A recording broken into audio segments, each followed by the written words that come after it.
In those days, Israel had no king.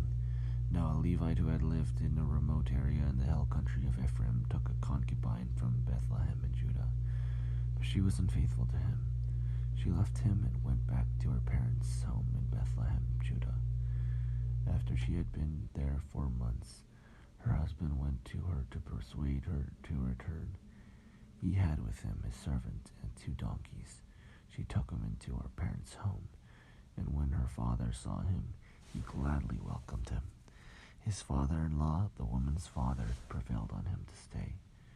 So he remained with him 3 days, eating and drinking and sleeping there.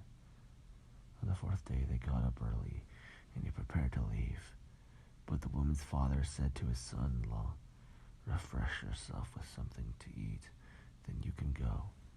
So the 2 of them sat down to eat and drink together.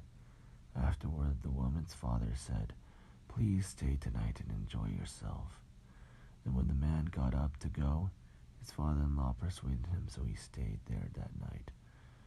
On the morning of the 5th day, then he rose to go. The woman's father said, "Refresh yourself, wait till afternoon." So the 2 of them ate together. Then when the man with his concubine and his servant got up to leave, his father-in-law, the woman's father, said, "Now look, it's almost evening. Spend the night here. The day is nearly over. Stay and enjoy yourself.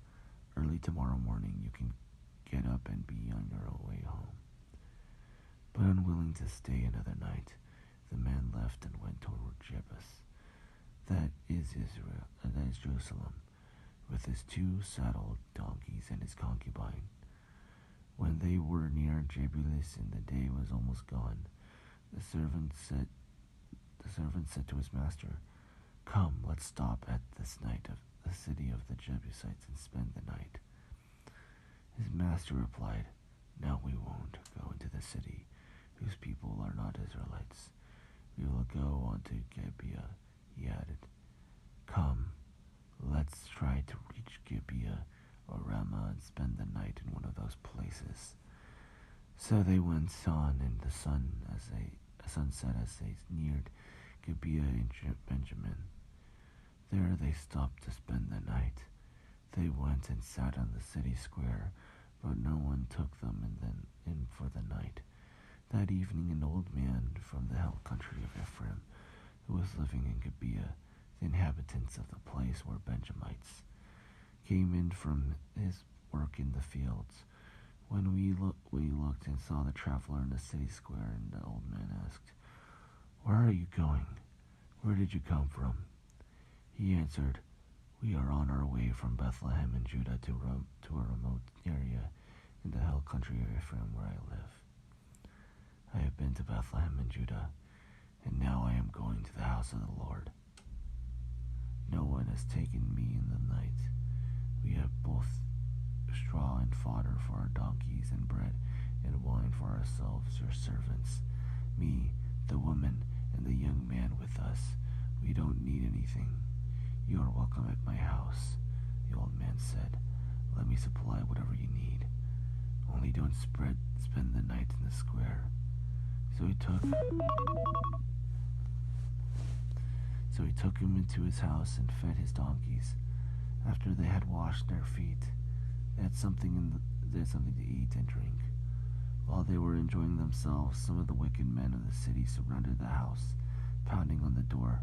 They shouted to the old man who owned the house, "Bring out the man who came to your house so we can have sex with him." The owner of the house went outside and said to them, "No, my friends, don't be so vile. Since this man is my guest, don't do this outrageous thing.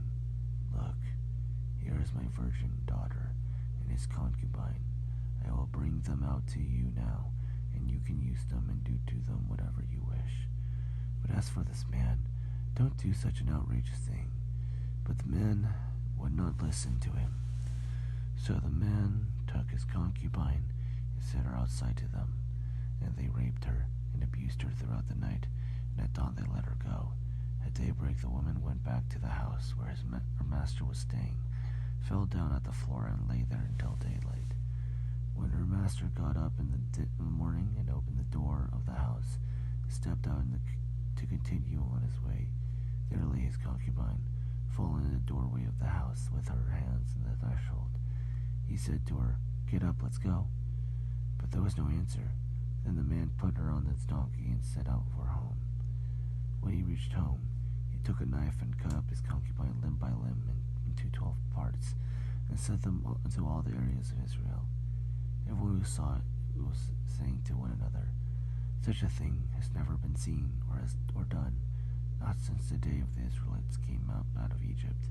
Just imagine, we must do something, so speak up."